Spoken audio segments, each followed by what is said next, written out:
Bismillahirrahmanirrahim. Assalamualaikum warahmatullahi wabarakatuh. Alhamdulillahirabbil alamin wa bihi nasta'in ala umuri dunya waddin. Wassalatu wassalamu ala asyrafil anbiya'i wal mursalin nabiyina Muhammadin wa ala alihi wa sahbihi ajma'in. Ya ayyuhalladzina amanu taqullaha haqqa tuqatih wa la tamutunna illa wa antum muslimun. Qala Nabi sallallahu alaihi wasallam, khairukum man ta'allama al-Qur'an wa 'allama. Khani wa khati arsyadallahu wa iyyakum. Bersyukur kita kehadirat Allah Azza wa Jalla atas limpahan nikmat karunia hidayah yang Allah berikan kepada kita. Malam hari ini Allah kumpulkan kita di rumahnya dalam rangka sama-sama mencari ridhonya melalui amalan yang ditutup majelis ridha Allah. Maka barang siapa nantinya mendapatkan hidayah dari Allah Jalla wa Ala, tidak ada seorang pun yang bisa menyesatkannya, dan barang siapa disesatkan oleh Allah, tidak ada seorang pun yang bisa memberikan hidayah. Salawat dan salam atas junjungan baginda Rasulullah sallallahu alaihi wasallam beserta keluarganya, para sahabatnya radhiyallahu anhu, dengan memperbanyak salawat dan salam serta mengamalkan tuntunan Rasulullah sallallahu alaihi wasallam. Insyaallah kita akan meraih kemuliaan di dunia dan di akhirat mendapatkan syafaat biidznillah ta'ala min ya rabbal alamin. Jamaah yang Allah Azza wa Jalla, pasal yang ke-6 yaitu amar ma'ruf nahi munkar. Ya, amar ma'ruf nahi munkar, memerintahkan kepada kebaikan dan mencegah kepada kemungkaran. Syekh mengatakan, ketahuilah bahwa amar ma'ruf nahi munkar merupakan poros yang paling besar dalam agama dan merupakan tugas yang terdanya Allah mengutus para nabi. Andaikan tugas ini ditiadakan, maka akan muncul kerusakan di mana-mana dan dunia pun akan binasa. Ya, jadi merupakan inti ditugaskannya para nabi dan rasul, yaitu untuk amar ma'ruf nahi munkar. Ya, mengajak manusia kepada kebaikan dan mencegah manusia kepada kemungkaran. Artinya di dalamnya terkandung wa tawassaw bil haqq wa tawassaw bis sabr. Ya, saling nasihat menasihati di atas kebenaran dan saling nasihat menasihati di atas kesabaran. Ya, yang namanya nasihat menasihati pasti ada yang terima, pasti ada yang tidak. Ya, yang namanya menyuruh yang baik, mencegah yang mungkar, ya pasti ada halangan dan rintangan. Oleh sebab itulah Allah menjadikan syaitan, iblis, ya baik dari golongan jin maupun dari golongan manusia. Ya, tapi walaupun demikian, ya yang namanya amar ma'ruf nahi munkar tidak bisa hilang daripada ciri khas umat ini. Ya, terutama umat Rasulullah sallallahu alaihi wasallam. Makanya kalau tidak ada amar ma'ruf nahi munkar, kata Syekh, maka akan terjadi kerusakan di mana-mana. Ya, akan terjadi kerusakan di mana-mana. Dan kerusakan itu bukan hanya menimpa orang lain, tapi menimpa orang-orang yang soleh. Mungkin bukan dia, tapi keluarganya, anaknya, cucunya, dan lain sebagainya. Ini disebabkan karena hilangnya amar ma'ruf nahi munkar. Artinya orang dah nggak opek lagi, Allah yang penting bukan keluargaku, Allah yang penting bukan anaknya. Betul, tapi esok lusa berapa bulan kemudian, ya ketika penyakit itu menyebar, mewabah, ya mewabah di mana-mana, maka pasti akan mengena kepada diri kita. Oleh sebab itulah Allah Subhanahu wa taala berfirman dalam surah Al-Imran ayat 104. Ya, wa takum minkum ummah.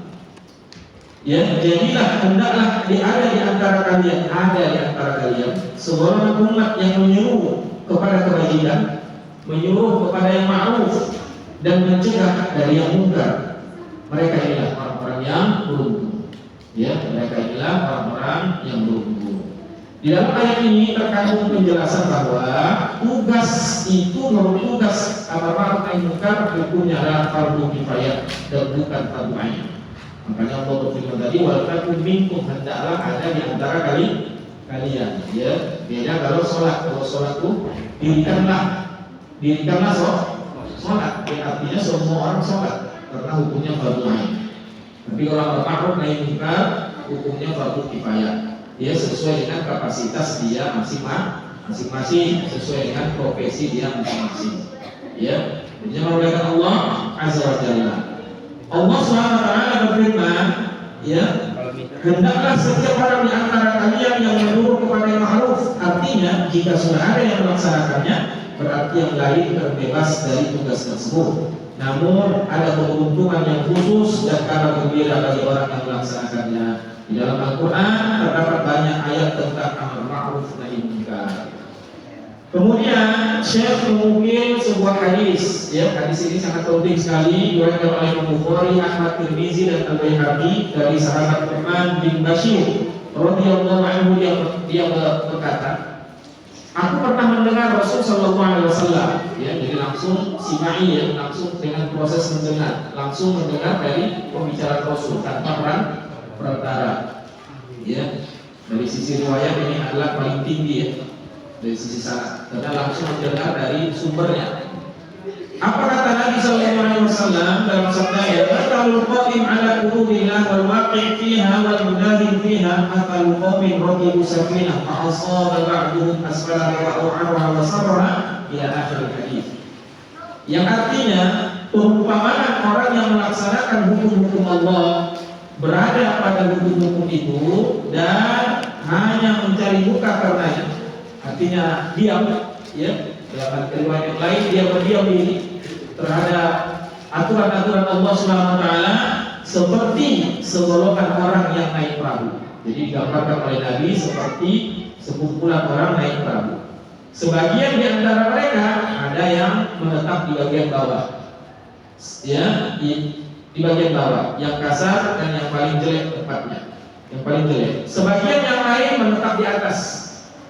Ya, jika orang-orang yang berada di bagian bawah hendak mengambil air, maka harus melewati orang-orang yang berada di bagian atas, ya, dan pastilah mengganggu. Jadi kalau kita di kapal bawah, ada kapal atas, sementara air itu kan di atas, ya, lautnya kan di atas itu. Jangan bayangkan kapalnya bertingkat, ya, yang di bawahnya di bawah perahu, ya, bagian bawahnya. Nah, yang bagian atas itu berarti dekat dengan air. Ketika bagian bawah ini mau ngambil air, berarti harus naik ke atas, berarti harus melewati orang-orang yang ada di atas. Pastilah mengganggu, ya, mengganggu orang-orang yang, ya, ada di atas. Mereka berkata, andaikan saja kita membuat lubang tempat bagian kita ini agar tidak mengganggu orang-orang yang di atas. Ya, daripada mengganggu orang yang di atas, lalu salah bolongi saja kapalnya biar airnya masuk, kan bisa juga ini, ya kan?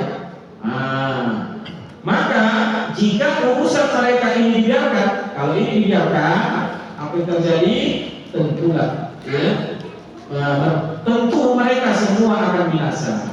Ya, tentu mereka semua yang ada di kapal itu akan binasa. Dan jika mereka dihalangi, tentu mereka semua akan selamat. Jadi yang melihat Allah Azza wa Jalla, karena ada kepentingan tersendiri, kepentingan segolongan orang, mungkin dia ingin memperkaya diri, lalu dia membuat suatu yang haram, ya, sesuatu yang haram, lalu yang lain misalkan mendiamkannya, ya, tanpa ada dicegah, maka ini bukan hanya untung dia sendiri, tapi bisa membahayakan semua orang. Dia pasti untung kan? Pasti untung, dia pasti dapat minum kan, kalau dibolongi kapalnya dia hilang haus.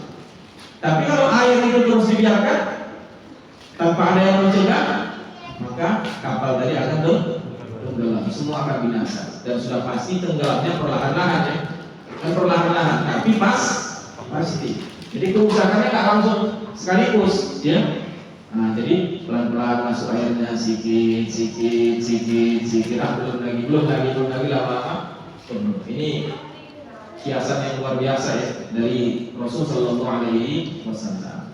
Jangan melihat Allah Azza wa Jalla. Sama halnya kalau kita punya anak kita ada yang nggak sholat, itu akan jadi virus apa? Buat yang lain. Awak diamkan, ayam giliran dia, ayam suruh, kami ayam suruh, ya kan? Nah, dia yang kasih HP, kami tidak. Ya. Akhirnya apa? Akan merusak yang lain. Dia akan merusak yang lain. Itulah kira-kira gambaran kalau dia skala rumah tangga. Ya, ketika ada anak kita bermaksiat, atau anak kita tahu di antara anak kita ada yang narkoba dan lain-lain yang kita biarkan, maka ini akan mempengaruhi anak-anak yang lain. Dia merusak yang lain. Jangan melihat Allah Azza wa Jalla. Oleh sebab itulah pentingnya melakukan amar ma'ruf nahi munkar, sebagaimana disebutkan dalam hadis riwayat Muslim Nabi SAW bersabda, "Man ra'a minkum munkaran falyughayyirhu bi yadihi, fa illam yastati' fa bi lisanihi, fa illam yastati' fa bi qalbihi, wa dzalika adhaful iman." Rawahu Muslim, Abu Dawud, wa Ahmad. Barang siapa di antara kalian yang melihat kemungkaran, maka hendaklah dia cegah dengan tangannya. Kalau dia tidak bisa dengan lisannya, kalau dia tidak bisa dengan hatinya, yang demikian itu adalah selemah-lemahnya iman. Hadis riwayat Muslim. Ya, membencinya paling tidak ya, membencinya. Itulah selemah-lemahnya iman. Dalam hadis yang lain disebutkan, afdhalul jihad kalimatul haqqin 'inda sultanin jahil. Rawahu Ibnu Majah wa Ahmad. Jihad yang paling utama adalah menyampaikan kebenaran di hadapan penguasa yang zalim. Itulah jihad yang paling besar. Kenapa? Karena ketika itu disampaikan pasti ada resiko.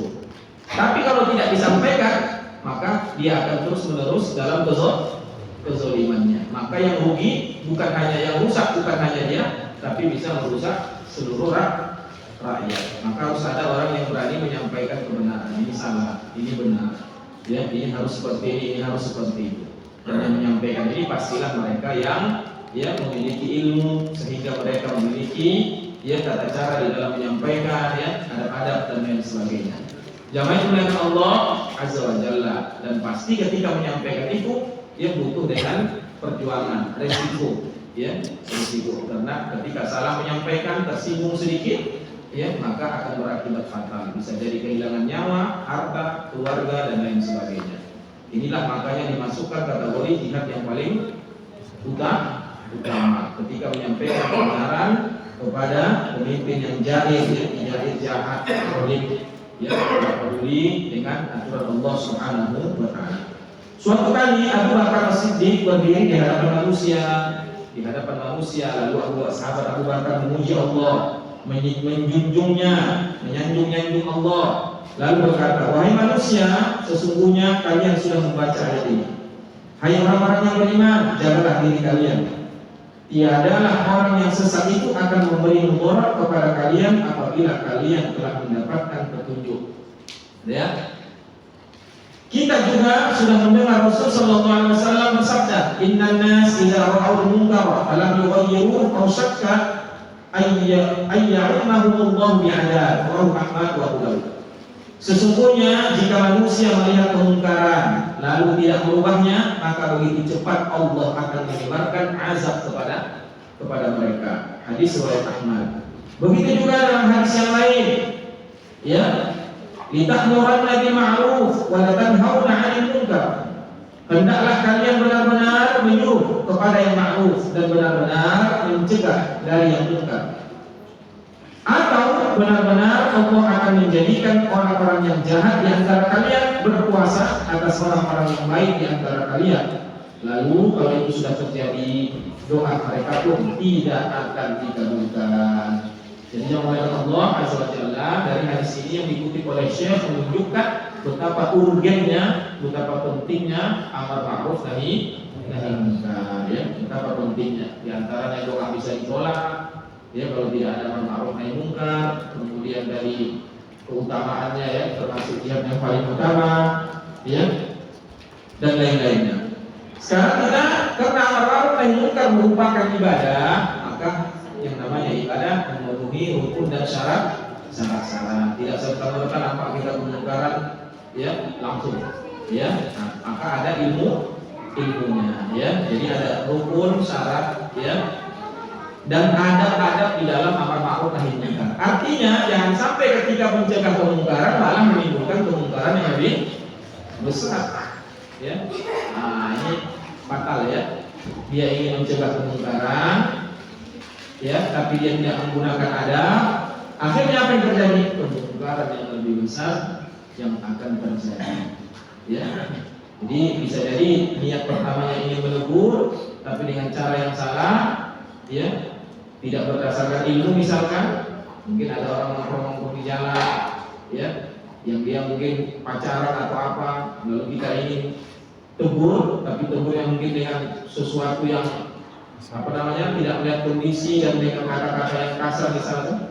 Akhirnya bisa jadi akan timbul kemungkaran yang besar. Yang tadinya tegur, yang dia dosanya cuma pacaran, akhirnya bisa jadi dia marah, emosi, akhirnya membunuh, terjebak dia punya dosa membunuh makin besar. Ya. Nah, ini maksudnya jangan sampai, itu contoh saja, jangan sampai mencegah kemungkaran menimbulkan kemungkaran yang lebih besar, ya, kemungkaran yang lebih besar. Makanya para ulama sangat menekankan membahas ya,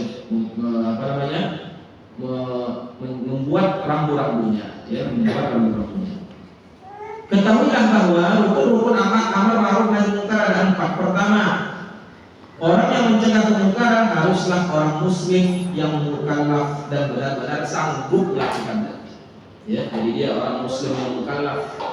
Ya, jadi kalau dia muslim belum masih anak-anak, misalkan dia udah mau mencegah kemungkaran, ya, nah ini tidak akan membawa manfaat. Ya, kemudian dia memang sanggup melakukannya. Ya, sanggup melakukan. Dia sudah ukur. Ya, dia sudah ukur manfaat mudarat mana yang lebih besar, ya, bagi dirinya, bagi masyarakat dan lain sebagainya.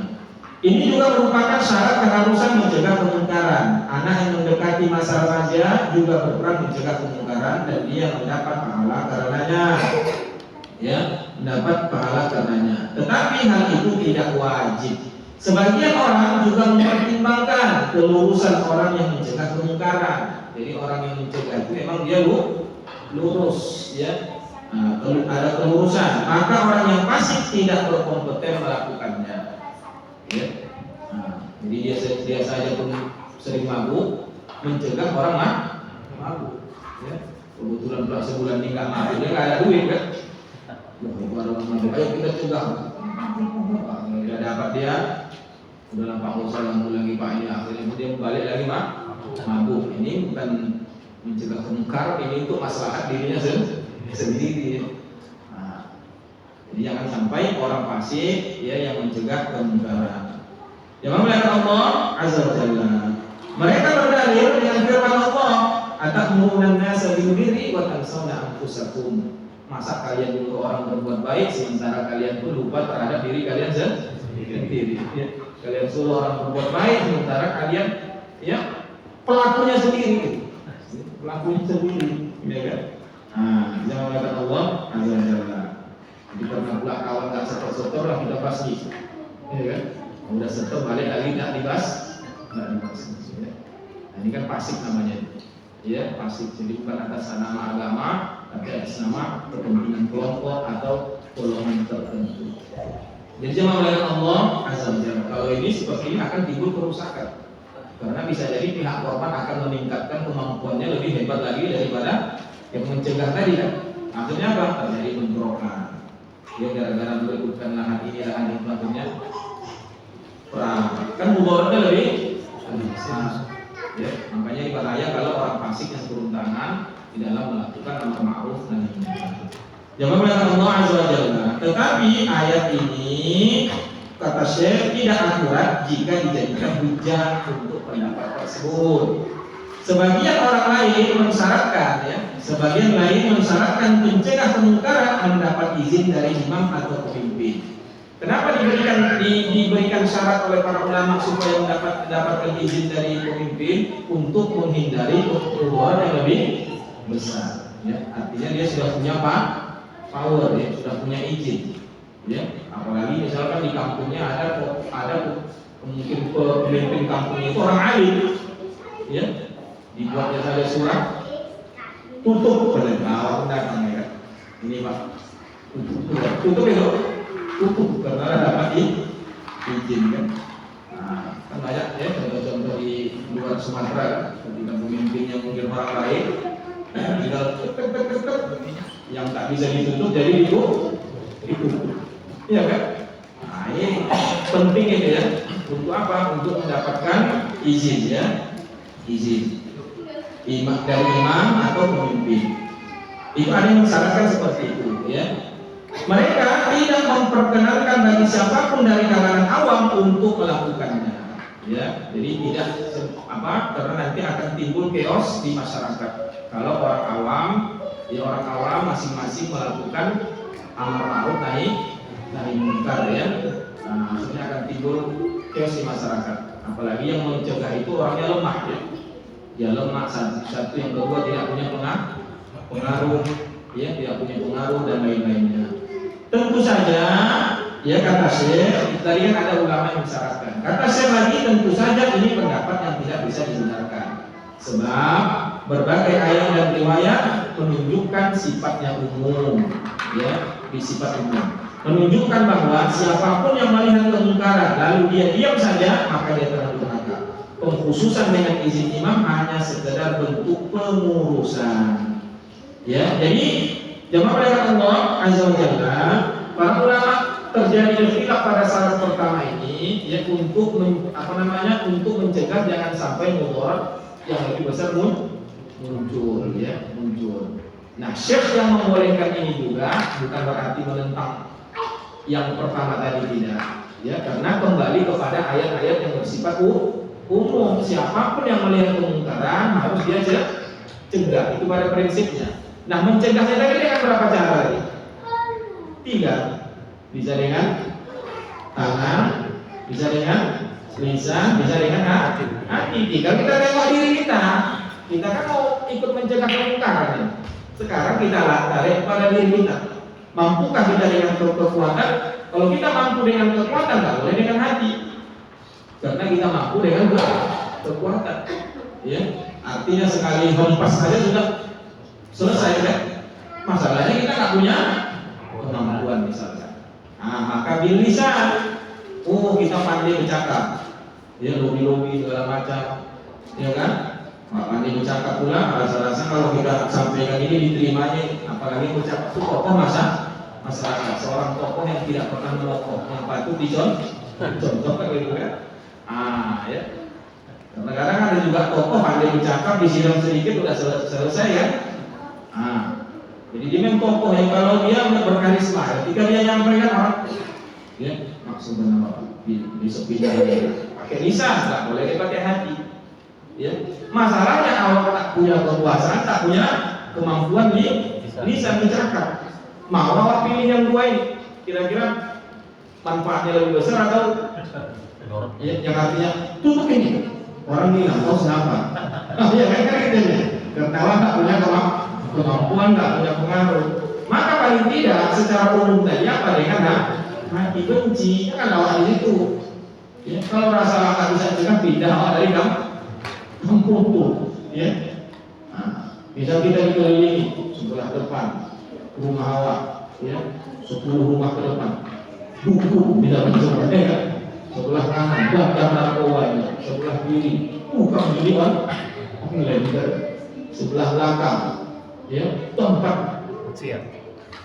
pelacuran, misalnya awak keliling, yang mana? Yang awak benci ke sana, benci ke akhirnya lama-lama, ya, awak pun kena penyakit, atau anak awak atau keluarga awak dan lain sebagainya.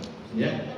Nah, jadi seperti itu ya. Jadi sifatnya umum karena kalau ini tidak dijelaskan, orang kadang urusan kok. Nah, ini berarti dia tidak menegakkan amar ma'ruf nahi. Jadi benci saja pun enggak dia. Yang penting bukan keluarga juga. Nah, berarti dia tidak menegakkan amar ma'ruf nahi. Pahami ya? Jadi kita lihat diri kita. Jadi diam saja benci saja pun itu sudah amar ma'ruf nahi. Misalnya awak lewat, awak jalan maksiat, misalnya awak sendiri lewat, benci apa itu nama ma'ruf nahi. Tapi kalau lewat, terima apa ini? Ya, kalau goyang-goyang malah kan, goyang-goyang, anak menikut, apa? Goyang sudah, ini bukan amar ma'ruf nahi, bukan. Ya, ini berarti kita amar munkar nahi, ma'ruf ini berbalik. Ya. Kita itu kemungkaran. Jadi nggak harus kita turun dengan kekuatan, tidak harus dengan lisan, karena kita ukur kemampuan kita. Paling tidak benci itu sudah termasuk amar ma'ruf nahi munkar. Makanya para ulama siap tadi mengatakan pendapat yang harus ada izin segala macam itu, yaitu kurang tepat. Ya, yang ada adalah bahwasanya perintah amar ma'ruf nahi munkar itu sifatnya umum. Tinggal kita ukur kemampuan kita berada di tahap yang mana. Ya, jadi oleh Allah Azza wa Jalla ini harus kita pahamkan karena bukan perkara jos ya. Karena jos semangat sudah amar ma'ruf nahi munkar, akhirnya dia sudah tersiar kabar sebulan ini sebulan itu, ya. Jadi kita harus Bukan malah kemungkaran yang hilang, malah dia pula yang hilang gitu kan ya. Nah, biasa dapat di sungai mana gitu ya kan. Nah, sementara dia punya istri yang harus dinafkahi, dia punya anak yang harus disekolahkan, ya. Nanti dia harus ukur kemampuan dia. Cuma dengan Allah Azza wa Jalla, makanya tadi sebagian ulama mensyaratkan kalau bisa dia didampingi dengan pemimpin yang ada di situ atau tokoh yang ada di situ. Ya, mungkin kalau di masyarakat kita ada kaptennya, atau mungkin di masyarakat kita ada babinsa atau apa lagi, babin kamtipmas misalkan, ya. Nah, didampingi dengan hal-hal seperti itu, ini lebih aman, ya. Misal kita nampak di rumah orang ada suaminya kerja, istrinya masukkan laki-laki lain. Ini kan butuh. Kalau kita sendiri kan bisa jadi fitnah, ya. Nah, maka kita butuh tokoh atau dia mungkin pejabat kampung yang berwenang yang dia bisa apa itu mungkin kita laporkan dengan keplingnya, ya. Tapi kalau keplingnya nggak usah kita urus itu Pak, nanti keplingnya harus dihajar, ya. Nah, maka cari tokoh yang lain, ya. Jadi seperti itu kira-kira contohnya, ya. Sehingga kita tidak melakukan aksi sendiri, ya, yang itu akan menimbulkan fitnah yang lebih besar, ya, fitnah yang lebih besar. Jemaah oleh Allah Azza wa Jalla, ini harus kita pahami, ya, kita tidak salah melangkah. Kemudian dalam mencegah kemungkaran ada 5 tahapan yang bisa dilakukan, ya, yang bisa dilakukan.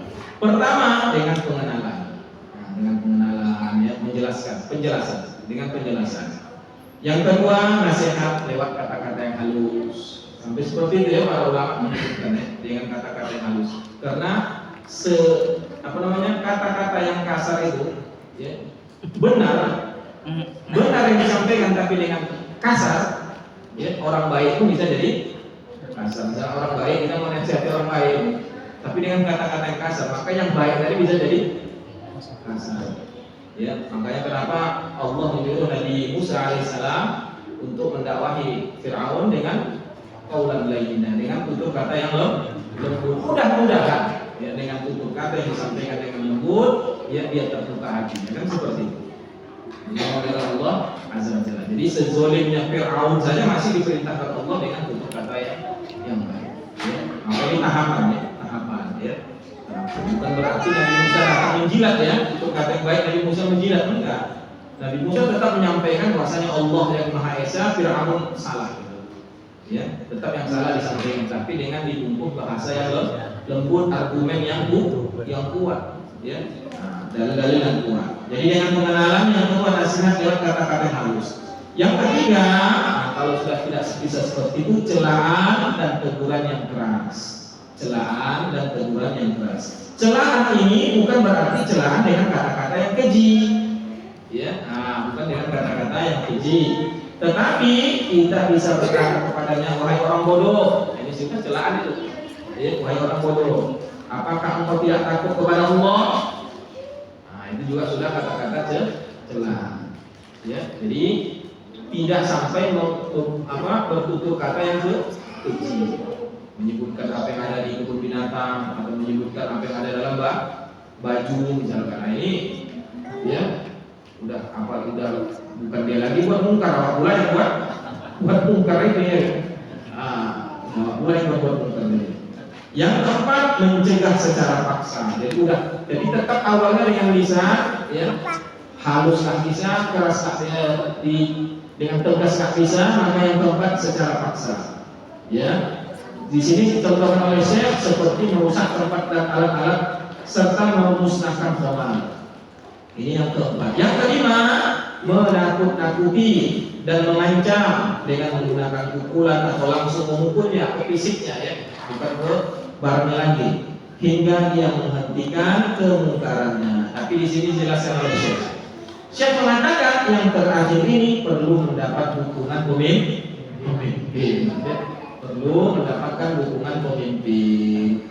Tapi empat lainnya tidak memerlukannya, sebab boleh jadi cara yang terakhir ini bisa memancing cobaan, ya. Oleh Allah Azza wa Jalla, ya. Karena nanti kalau dia tidak melalui orang penting atau adalah backingnya, ya, mungkin ada orang kuatnya di pusat misalnya, kan, mungkin di daerah dia tidak memiliki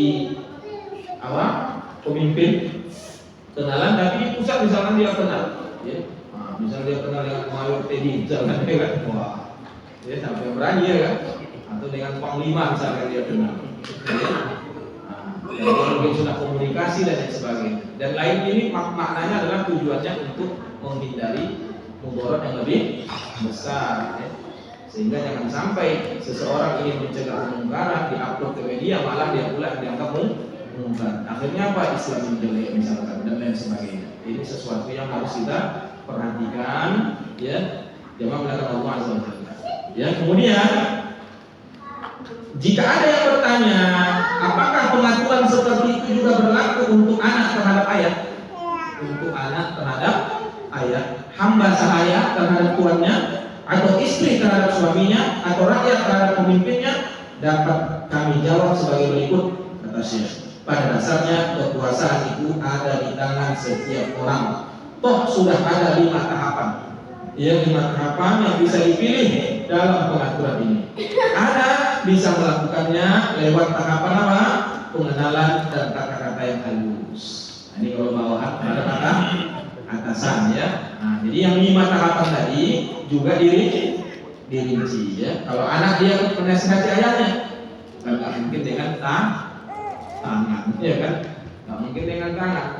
Nah, tapi apa? Dengan 2 yang di atas tadi, dengan pengenalan, ya. Kedua dengan kata-kata yang halus, ya. Dia juga bisa melaksanakan tahapan kelima, bisa seperti membuang khamar dan lain-lainnya. Tahapan ini juga berlaku bagi hamba sahaya atau bagi istri. Sedangkan rakyat terhadap penguasa, maka tingkatannya lebih tinggi daripada anak terhadap ayahnya. Yang mereka lakukan tidak cukup hanya dengan pengenalan dan nasihat. Keadaan orang yang mencegah kemungkaran harus benar-benar mumpuni, ya, harus benar-benar mumpuni. Kalau dia mungkin dengan debat, memang dia menguasai ilmu, ya, debat, tutur kata, ya. Kenapa? Karena bisa jadi yang ingin dia cegah ini adalah punya argumen, ya, punya dasar. Jadi kalau orang yang mencegah tak punya dasar pakai otot, ya kalah deh.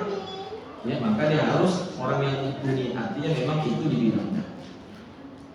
Ya, orang-orang yang keadaannya lemah tidak bisa mencegah kemungkaran kecuali dengan hatinya saja.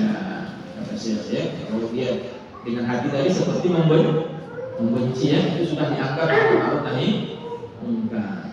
Ya, kalau dia lemah. Gugurnya kewajiban ini tidak sebatas pada lemahnya fisik, tetapi bisa saja karena pertimbangan ketakutan akan mendapatkan bahaya. Ini juga termasuk kategori lemah. Jadi bukan hanya kategori karena dia nggak kuat, nggak kuasa, bukan masuk kategori dia lemah fisik, nggak pandai berkelahi misalkan, bukan. Tapi dia mempertimbangkan kondisi, ya, akan mendapatkan bahaya lebih besar. Mungkin bisa saja bukan dia yang kena, istrinya, ya, atau anaknya, ya, dan lain-lain. Ini dengan catatan kalau dia ingin mencegah dengan sendiri, ya. Jadi disyaratkan dia bersama dengan pemimpin, ya, atau mungkin kalau di kita pejabat yang berwenang di dalamnya. Jamaah belakang Allah Azza wa Jalla. Begitu pula orang yang menyadari bahwa pengingkarannya tidak akan membawa hasil sama sekali. Itu kalau mencegah takkan berubahnya juga sama sekali. Urut-urutannya bisa dibagi menjadi 4 keadaan. Ya, kalau dia merasa tidak bisa mencegahnya karena tidak akan membawa hasil, maka dia bisa dibagi menjadi 4 keadaan. Pertama, dia tahu bahwa kemungkaran bisa lenyap hanya dengan perkataan atau tindakannya tanpa menimbulkan bahaya terhadap dirinya. Dalam keadaan seperti ini dia harus melakukan pengingkaran. Ya, jadi kalau dia mempertimbangkan kalau ini dicegah tidak membahayakan terhadap dirinya, ya, maka harus dia lakukan pengingkaran. Contoh, awak di jalan nampak awak adik awak, ini kan mabuk-mabuk pula, ya, namanya adik awak kan. Ya, udah. Yang kalaupun, ya, berkelahi mungkin masih kalah lah dia kan, namanya adik awak. Ya, satu. Yang kedua, efeknya hanya sebatas dia sendiri. Ya, apalagi misalnya adik awak itu tinggal di rumah awak pula, misalkan. Ya, atau dia kita nampak boncengan sama perempuan lain misalkan, ya. Nah, maka ini pasti kita memiliki kemampuan, ya. Kemampuan. Tapi kalau sebaliknya nampak awak pula abang-awak misalkan, awak pula ya kan, udah awak tinggal di rumahnya misalkan ya. Nah, ini kalau dicegah dengan kekuatan tadi, maka ya dialah yang akan tercegah nanti. Nah, ya, angkat baju kau, video di sini selesai ya. Jadi jangan Allah Azza wa Jalla. Kata Syekh, jika kemungkinan bisa lenyap dengan perkataan dan tindakan tanpa menimbulkan bahaya bagi dirinya, maka harus dia lakukan. Yang kedua, dia tahu bahwa perkataannya sama sekali tidak bermanfaat. Disampaikan ini tidak ada pahamnya, ya. Dan bahkan jika angkat bicara, maka dia akan mendapatkan pukulan. Ya, kalau ingat dari yang pukulan ini dihajarnya, maka kewajibannya menjadi gugur. Ya, kewajibannya menjadi gugur. Ya. Mudah-mudahan Allah Azza wa Jalla. Ini kisah-kisah seperti ini banyak ya. Kisah-kisah para ulama terdahulu seperti Ibnu Taimiyah ya, melewati pasukan Tartar yang sedang mabuk, ya, sedang mabuk. Apa kata murid Syekh, mereka melakukan kemungkaran yang tidak cegah, biarkan, ya. Karena dengan mabuknya mereka itu lebih baik daripada sadarnya mereka. Karena kalau mereka sadar, mereka membunuh orang, perkosa orang, merampok harta. Kalau mabuk orang sendiri yang orang yang merusak sendiri ya, merusak diri sendiri. Doa kiram, azanallah wa iyyakum, maka kewajiban ini menjadi gugur. Yang ketiga, dia tahu perkataannya tidak banyak membawa manfaat, tetapi dia juga tidak takut bahaya yang akan bakal menimpa dirinya. Wah, ini matilah ya, menimpa dirinya. Maka dia tidak terkena kewajiban karena tidak adanya manfaat. Ya, jadi walaupun dia berani, ya main-main. Aku lagi pikirkan itu ya, ini cuma sekali katanya kan, saat aku mati dia mati misalkan, cuma tidak membawa manfaat dengan semangatnya tadi, malah tidak membawa manfaat, tidak bermanfaat, tetapi ya dia tetap dianjurkan menampakkan kewajibannya melakukan tadi, tetapi dia tetap dianjurkan. Dia tidak terkena kewajiban karena tidak adanya manfaat, tapi dia tetap dianjurkan menampakkan syiar-syiar Islam dan mengingatkan lewat agama. Jadi dia tetap menunjukkan syiar sebagai seorang muslim. Dia sholat ke masjid, dia menunjukkan syiar Islam di dalam diri. Ya. Kenapa? Karena dia memiliki semangat. Maka dengan menunjukkan syiarnya saja, ya itu sudah menunjukkan dia memperlihatkan amar ma'ruf. Ya, mudah-mudahan dengan itu orang malah tertarik dengan istiqomah pula dia. Akhirnya mendapatkan hidayah melalui semangat semangat dia dalam menjalankan agama. Yang keempat, dia tahu akan mendapatkan bahaya. Ya, dia tahu akan mendapatkan bahaya. Tetapi tetap mencegah kemungkaran dengan tindakan. Dia tahu ini pasti berbahaya, beresiko, tapi dia tetap cegah dengan tindakan. Seperti membatasi khamar, dan dia sadar setelah itu pasti akan mendapatkan bahaya.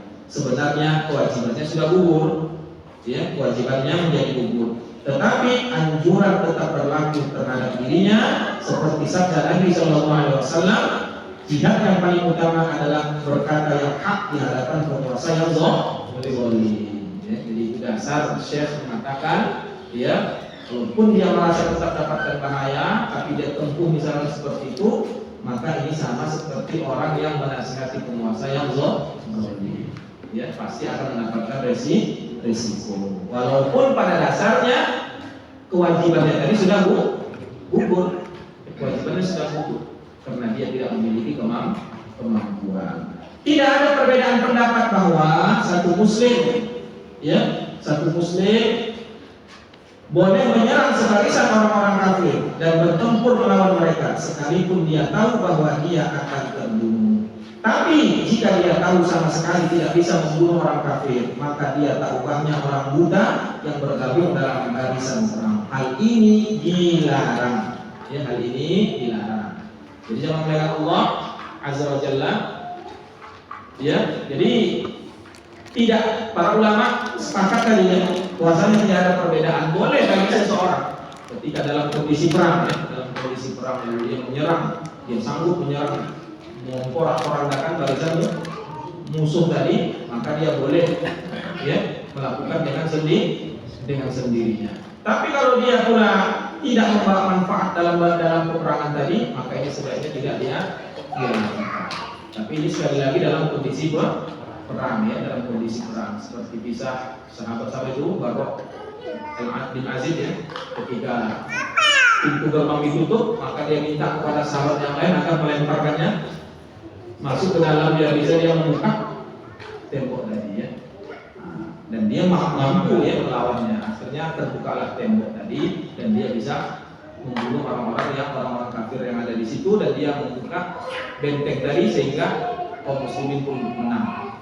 Jangan melihat Allah Azza wa Jalla. Tapi sebaliknya, jika dia tidak mampu membunuh tadi, dia membunuh di dalam kondisi perang tadi, malah dia pula terbunuh, ini kata Syekh sama seperti orang buta.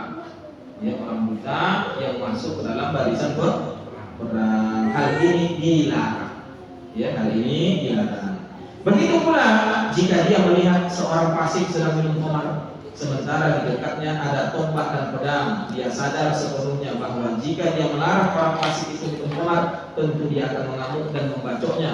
Karena itu dia tidak boleh mendekati orang fasik tersebut. Ya, lebih baik dia menghindar, sebab pengaruhnya terhadap agama tidak sebanding dengan akibat yang dialaminya. Artinya tidak berdampak besar terhadap agama, ya.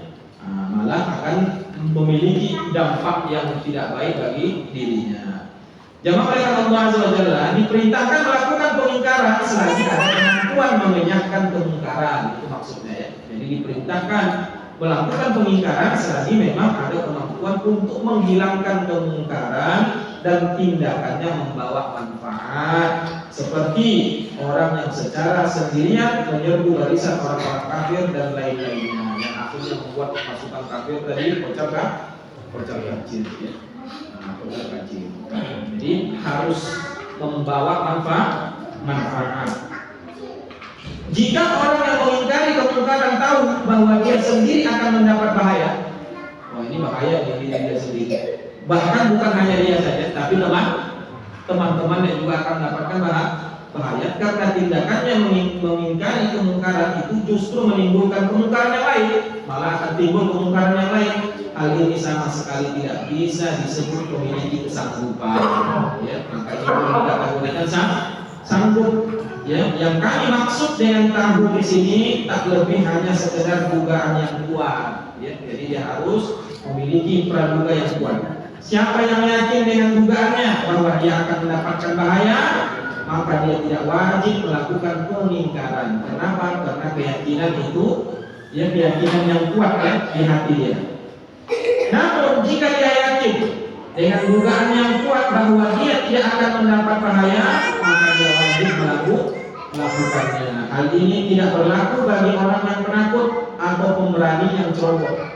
Ya, satu penakut, satu lagi pemberani tapi ceroboh. Ya, tetapi hanya berlaku bagi orang yang baik tindak tanduknya dan lurus sifatnya. Yang kami maksudkan bahaya di sini ialah pemukulan atau pembunuhan, begitu pula perampasan harta benda dan pelecehan nama baik terhadap dirinya. Sedangkan celaan dan hardikan bukan merupakan alasan untuk dia, sebab biasanya melaksanakan amar ma'ruf nahi munkar memang tidak lepas dari munculnya celaan dan hardikan. Jadi kalau hanya sekedar dia lagi mencegah itu dicaci, dimaki, maka tetap dilakukan amar ma'ruf nahi munkar. Tapi kalau dia mencegah kemungkaran tadi, bisa terjadi pemukulan sama dia, atau mungkin pembunuhan terhadap dia, ya, atau bagi keluarganya, anaknya, hartanya, perampasan dan sebagainya. Inilah yang disebut mudorotnya lebih besar. Yang tadinya seseorang hanya maksiat untuk diri dia di dalam mabuk, akhirnya dia masuk pada membunuh, dia memerkosa mungkin, atau bisa jadi merampok, atau menjatuhkan kehormatan orang lain. Jangan bayar Allah Azza wa Jalla. Ya, kita harus Rukun yang kedua yang akan dihadapi memang benar-benar merupakan kemungkaran. Jadi memang yang dihadapi itu memang betul-betul kemungkaran. Ada di depan mata dan tampak, di depan mata dan tampak. Maksud kemungkaran adalah sesuatu yang dilarang terjadi menurut syariat, itu yang dimaksud kemungkaran. Ya, jadi sesuatu yang dilarang oleh syariat. Kemungkaran ini lebih umum daripada kedurhakaan. Seperti seseorang yang melihat anak kecil atau orang gila yang minum khamar, maka dia harus mencegahnya dan menumpahkan khamar itu. Atau dia melihat laki-laki gila yang berzina dengan wanita gila lainnya atau dengan binatang, maka dia harus mencegahnya.